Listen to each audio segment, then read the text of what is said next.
佢可以識到你呢個朋友，真係件好事嚟啊！朋友啊？咁你要繼續幫梁公同學佢慢慢融入呢一班裏面啊！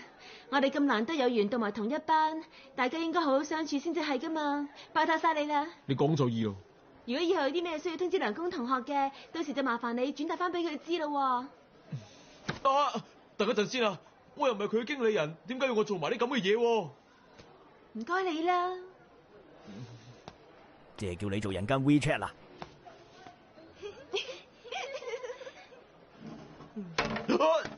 去，我哋好朋友嚟噶嗬。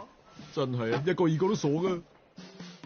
到咗調位嘅時候啦，我伸手入去餅乾罐裏面一抽，就抽到窗口嗰紅油咩所上嘅第二個超筍靚位。今次發啦，再見啦春日 ，forever。緣分嘅嘢，使唔使翹石咁？你都唔好唔信。聽講學校所有學會你都試勻晒嘅，係咪真噶？如果你覺得有邊個學會好玩嘅話，不如介紹俾我啊。冇，完全冇。諗都唔使諗就答我。完全冇啊！嘿，呢個人嘅口頭禪係完全冇。我原本諗住升咗高中會好些少咁啦，但係結果同免費教育嘅時代一啲分別都冇。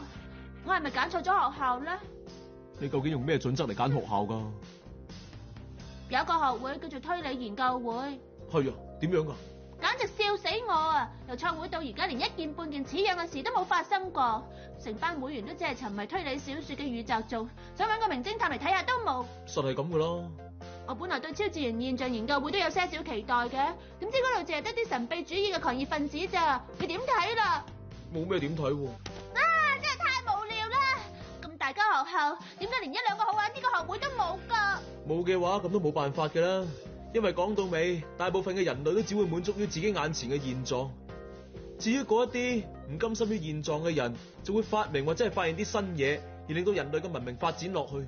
例如話想喺天空度飛嘅話，就製造飛機；想而讀得輕鬆啲嘅話，就發明汽車同埋火車代步。不過呢啲都係靠一小部分人嘅才能同埋諗頭先會創造到出嚟嘅。咁即係話，得天才先可以將幻想變成可能。我哋呢啲咁嘅普通人，平平凡凡、安安穩穩咁過一世，咁就最好噶啦。你好煩啊！當你講道理講贏咗啊！呢段對話好可能就係刺激起佢嘅導火線。係啦係啦，呢一刻失驚無神嘅功能。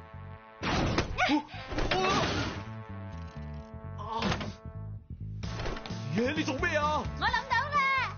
乜嘢啊？點解呢啲咁簡單嘅嘢，我要到而家先至諗到噶？你講咩啊？既然冇嘅話，我自己整翻一個咁咪得啦。再問你整咩啊？整學會啊！連阿虛都認命啦。我知道啦。